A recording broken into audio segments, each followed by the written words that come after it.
guys, it's Jenny here, and today I have an unboxing for you. That didn't go as smoothly as Emma's usually do, but an unboxing!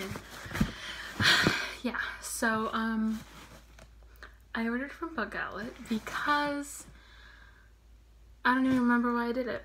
Oh yeah, Danielle got the idea in my head that they had lots of new books in stock. And I went on there and I saw that there were good books on there, and so now I got a few books. I think I ended up getting 8, but I don't remember what they were. So yeah, I do remember that I got a lot of contemporaries. Well, not a lot. I got a couple. To be honest, I just don't know what I'm talking about at this point because I'm really tired. But yeah, so without showing you my address, we're gonna rip into this. I'm always deathly afraid that I'm gonna cut books, but it's a problem that I don't have with Book Outlet because they always put paper on them. Which usually I curse paper, but...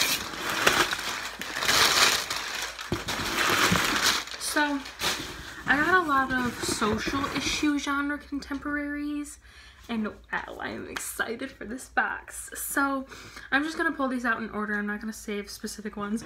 Oh, this is such a good box, guys. I'm so excited. So the first book, oh wait, here's my receipt. So I got, yeah, I was right. I got 8 books, and it was $36. So the first book that I got, which is the one that actually caused me to make this order, is called Kids Like Us. Let's see if I can. By Hilary Rail. Like, look at how cute this cover is. I love this so much. And so I will read you the synopsis to this because it's oh, the end pages are pink. Oh, I just love this book already. I just love it already. I'll read you the synopsis since this is a small unboxing. Diagnosed with autism as a child, Martin has grown up used to seeing the world differently from other people. Back home in Los Angeles, he attends a special school for kids on the spectrum, kids like him. He's never really mixed with neurotypical students until his mother enrolls him in the local high school's summer session while she directs a movie on location in a I cannot say that word, French town. As school gets underway, Martin thinks he's fitting in and making friends. For the first time, he falls in love with a girl. She appears to like him to be a character magically. She appears to him to be a character magically come to life from his favorite book. But Martin's idealized bubble pops with deafening sadness when he realizes his new friends, and even his beloved, may not be genuine, just attracted by the Hollywood glamour his family represents. Will Martin ever connect? How can an outsider kid like him find a way in and still remain true to himself? And I just thought it was so adorable. Plus, I love the cover so much. I love the flowers in the books. And this was $5.89. The next book that I got is The Throne of Glass coloring book by Sarah J. Maas. Oh, I just love this. Holy Free Holies. This is so beautiful.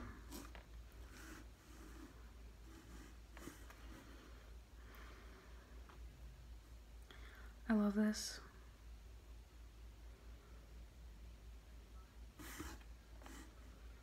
This is just so beautiful. I'm in love. Okay. Here's a picture of Dorian and Sorsha.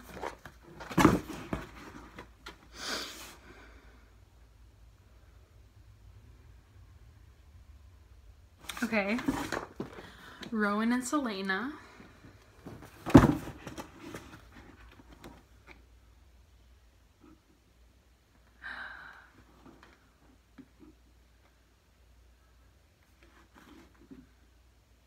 Is this Baba?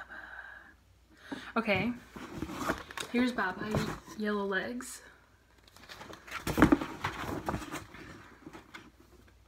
Oh, here's more, the magical doorknob.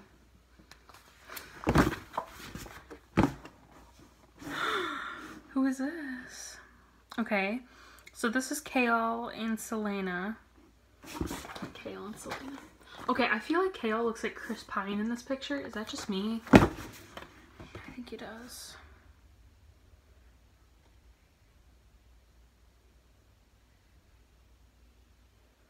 I don't remember what part that was. Ooh, what is that?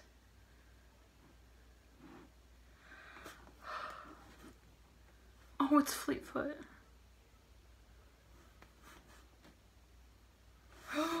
Okay, so here's Nehemia. She looks like Cleopatra.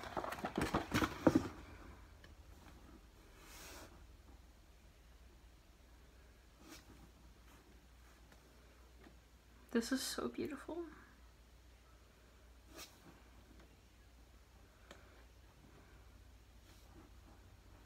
Oh, here's a picture of Selena. Beautiful. Oh, I just love her. Is this from Assassin's Blade? Yes. Yes, I love this. This was $4.79, so still okay. So the next book I got was Playlist for the Dead by Michelle Folkoff, and I'm pretty sure if I'm remembering correctly, this was like kind of like 13 Reasons Why, hopefully better than 13 Reasons Why, because I hate 13 Reasons Why. Okay. For Sam, listen and you'll understand. This is the note that Sam finds in his best friend Hayden's bedroom the morning after the biggest fight they've ever had. It's attached to a zip drive with a playlist of songs. It's her suicide note. Desperate for answers, Sam has to rely on the playlist in his own memory, but the more he listens, the more he realizes that his memory isn't as reliable as he thought. Sam knows he has to face up to what happened the night Hayden killed himself, but it's only by taking out his earbuds and opening his eyes to the people around him, including the eccentric, unpredictable girl with secrets of her own, that Sam will finally be able to piece together his best friend's story, and maybe have a chance to change his. This was $4.29. Hopefully it's better than 13 Reasons Why. Okay, next I have Ruined by Amy Tintera. I've been seeing this a lot, but I just never bought it. Anyways, so it says, a revenge that will consume her, a love that will ruin her. Emelina, oh, I love that name. Flores has nothing. Her home in Ruina has been... I wanted to make a really bad pun, but I'm not going to. Her home in Ruina has been ravaged by war. She lacks the powers of her fellow ruined. Worst of all, she witnessed her parents' brutal murders and watched helplessly as her sister Olivia was kidnapped. But because Em has nothing, she has nothing to lose. Driven by revenge and the hopes of finding Olivia, Em sets off on a dangerous journey to the enemy kingdom of Lara. In a brilliant, elaborate plan of deception and murder, Em marries Prince Casimir, next in line to take Lara's throne. If anyone in Lara discovers Em is not Casimir's true betrothed, Em will be executed on the spot. But it is the only way to salvage Em's kingdom and what is left of her family. Em is determined to succeed, but the closer she gets to the prince, the more Em's rage-filled heart begins to soften. But with her life and her family on the line, love could be Em's deadliest mistake. This reminds me of... kind of like the selection, but not really. No. It kind of reminds me of Red Queen, too.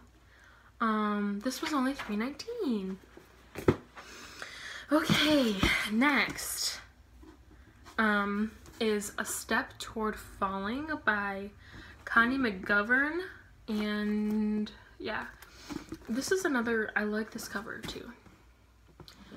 Sometimes the worst thing you can do is nothing at all. Sometimes one mistake can change everything. Emily doesn't know why she froze or why Lucas did too. They could have helped Belinda, but they didn't, and it's a mistake they both must live with. Sometimes doing nothing is the only way to cope. Belinda doesn't want to talk about what happened because then it feels like it's happening all over again. Sometimes good can come from bad. Emily and Lucas's punishment is community service at a center for people with disabilities. People like Belinda. Soon they believe that they're starting to make a difference, like they could help not only those at the center but also each other. But when Belinda returns to school, Emily and Lucas have to figure out if they can do anything that will actually help the person they hurt most. So, I'm pretty sure that there was like an accident or whatever with somebody with disabilities, and there were people who saw it and just didn't do anything about it. I don't remember. There was a more detailed synopsis on Book Outlet, but this was $3.19 as well. Okay, next we got Alice by Christina Henry. So, this is a twisted retelling, and I'm in love with twisted retellings. Ooh, that came out very nicely. In a warren of crumbling buildings and desperate people called the Old City stands a hospital with cinder block walls that echo the screams of the poor souls inside. In the hospital, there's a woman. Her hair, once blonde, hangs in tangles down her back. She doesn't remember why she's in such a terrible place. Just a tea party long ago and long years in blood. Then one night, a fire at the hospital gives the woman a chance to escape. She tumbles out of the hole that imprisoned her, leaving her free to uncover the truth about what happened to her all those years ago. Only something else has escaped with her, something dark, something powerful. And to find the truth, she will have to track the beast to the very heart of the old city where the rabbit waits for his Alice. And it's like such a twisted retelling, and I love twisted retellings. Anyways, this was $5.39. These were expensive books. She had a couple other ones, like, I don't even remember. Ooh. So this is another hard-hitting contemporary about, like, social issues. Like, this one is about anorexia. And this is called The Art of Starving by Sam J. Miller. This is another, like, super simple cover that I just love. I don't know, the contemporaries that I bought had, like, super simple covers, but I just really love them. And anyways, the synopsis for this one is Matt... Wasn't one of the other guys named Matt? Martin. It was Martin, not Matt. Matt hasn't eaten in days. His stomach stabs and twists inside, pleading for a meal, but Matt won't give in. The hunger clears his mind, keeps him sharp, and he needs to be as sharp as possible if he's going to find out just how Tariq and his band of high school bullies drove his sister Maya away, and what they did to make her steal off in the middle of the night without a word, a clue to where she's going, or even a goodbye. Matt's hard-working mom keeps the kitchen crammed with food, but Matt can resist the siren call of casseroles and cookies because he has discovered something.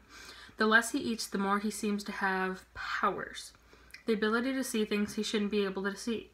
The skill of turning into thoughts right out of people's heads. Maybe even the authority to bend time and space. So what is lunch really, compared to finding out the secrets of the universe? Matt decides to infiltrate Tariq's life, then use his powers to uncover what happened. All he needs to do is keep the hunger and longing at bay and find the truth. No problem. Except Matt doesn't realize there are many kinds of hunger, and he isn't in control of all of them. Ooh, this is such a pretty blue. And yeah, I don't know, hard-hitting contemporaries are like my thing, and I've just been picking up as many as possible. This was $5.89. Okay, and the last book, ooh, this is way smaller than I was expecting it to be. This is adorable. This is called The Wendy Project by Osborne Fish. And this is a graphic novel. What forces us to finally grow up? A young girl finds her way through grief in the stunning graphic novel twist on Peter Pan. 16-year-old Wendy Davies crashes her car into a lake on a late summer night in New England with her two younger brothers, John and Michael, in the back seat. With Michael missing, Wendy struggles to negotiate the fantasy and reality as students and adults around her resemble characters from Neverland. Given a sketchbook by her therapist, Wendy starts to draw the Wendy Project. So basically, she, after this car accident, is like delusional, and she has like mental issues. She has a mental illness that causes her to just see everybody in like Peter Pan characters. And I thought that was such a cool concept. And yeah, this book belongs to Wendy. Okay, I love how these are like black and white, but there are splashes of color. There will just be like one splash of color, and I love it. Okay, this is gonna be... I wonder if, like, as it progresses, oh, yeah. I was wondering, as it progresses, more of the pictures become colored. At the end, are they all colored? Oh, yes. I knew it. As it progresses, they get more colorful.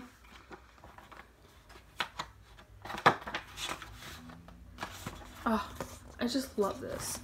So this was $4.29.